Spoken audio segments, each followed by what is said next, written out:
Bonjour à toutes et à tous. Comment bien vivre le premier mois après l'accouchement? Alors, je m'appelle Céline Chadela, je suis en présence du docteur Bernadette de Gasquet à l'Institut de Gasquet et de mon amie Marie-Maë Poulain pour le projet du Mois d'Or. Aujourd'hui, notre vidéo se concentre sur le bandage du bassin. Pendant l'accouchement, vous le savez, le bassin est extrêmement sollicité et peut-être déséquilibré. Et le bandage du bassin est une des pratiques les plus importantes qui soit pour bien vivre son postpartum. Donc cette pratique a été validée et actualisée par le docteur de Gasquet pour nous, femmes d'aujourd'hui.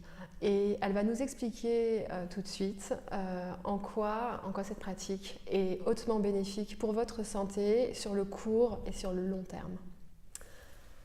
Docteur de Gasquet, dites-nous tout, dites-nous pourquoi cette pratique du bandage du bassin est incontournable.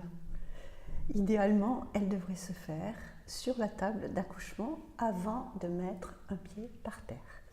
C'est pour ça que je forme les équipes de sages-femmes dans les maternités françaises pour que ça se fasse le plus vite possible. Mais elle est quand même bénéfique longtemps après.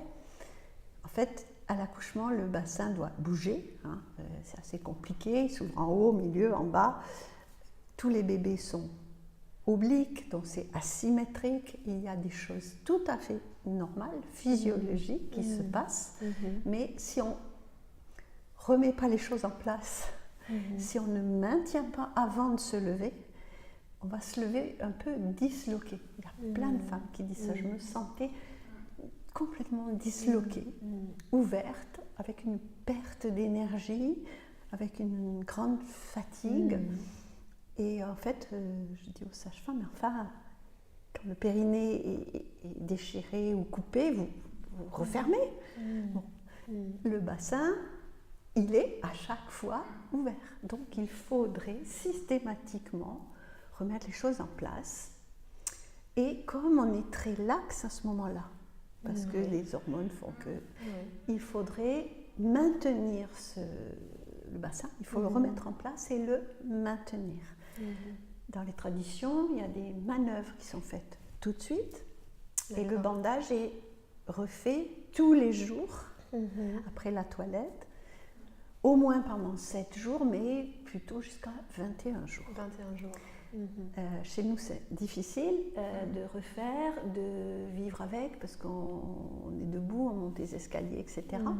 Donc, on va essayer de le faire au départ et ensuite, peut-être de mettre juste une ceinture sur le bassin, dès lors qu'on vit une vie plus moderne, où on bouge plus. C'est des ceintures qui sont issues, je crois, de la tradition japonaise, il me semble. Je crois que les femmes japonaises portent ces ceintures après leur accouchement. Alors, les Japonais portent beaucoup de ceintures en général. Et c'est vrai que les femmes japonaises qui étaient habituées dans leur schéma corporel à être en kimono, c'est-à-dire bien emmaillotées, bien contenues, enceintes ne peuvent plus mettre toutes ces couches qui les serrent, donc elles se font des bandages. Et c'est le même bandage qu'elles vont refaire ensuite de couches pendant quelques temps. Et ensuite, bien sûr, il y a les fameuses gaines qu'on appelait obi, qui ressemblent à la ceinture du kimono, c'est aussi, mais ça c'est des gaines un peu plus enveloppantes encore que la gaine, que la ceinture. Mais toutes les cultures font cette fermeture du bassin, et en Afrique aussi, sur les os du bassin. D'accord. Et aujourd'hui, comment peut-on recevoir cette pratique? À qui doit-on faire appel? Alors donc, pour moi, idéalement, c'est les sages-femmes formées dans les équipes, formées 80% des maternités françaises. Et théoriquement, il doit y avoir dans les équipes des sages-femmes capables de faire ça. Souvent, il faut leur demander, sinon c'est pas forcément spontané. Le papa va aider, comme on va voir. Mhm. Sinon, on peut le refaire à la maison. Papa et quelqu'un, c'est mieux à deux.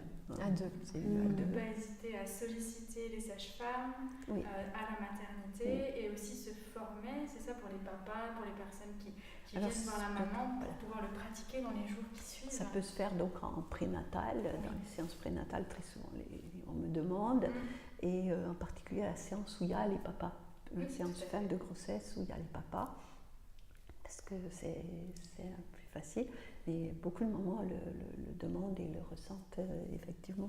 Oui, ce bienfait d'être Ouais. rassemblés au niveau du bassin. Au Ouais, niveau c'est ça. énergétique, au niveau...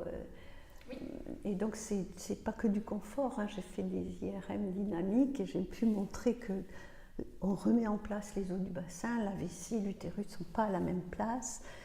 Et d'après les traditions, c'est tout l'avenir gynécologique qui est en jeu. C'est pas que le bien-être et le confort. Tout à fait, c'est un enjeu majeur pour la santé de la femme et la santé gynécologique de la femme. Oui, parce que pour qu'elle puisse éventuellement avoir d'autres enfants, Bien sûr. ce qui est quand même dans les traditions Tout à fait. essentiel, Bien sûr. et vivre donc toutes les étapes hormonales.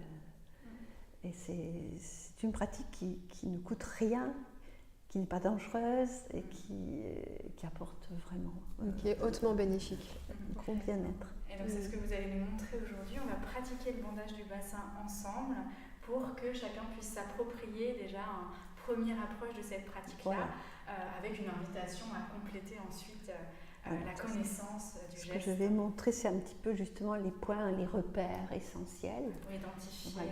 Parce qu'il faut effectivement le faire au bon endroit. Tout à fait. Et Très précis voilà, aussi. voilà, assez précis. Donc on a une maman qui a bien voulu aujourd'hui donc se prêter à un exercice. C'est pas sur la table d'accouchement, mais Donc démonstration. toujours du bien.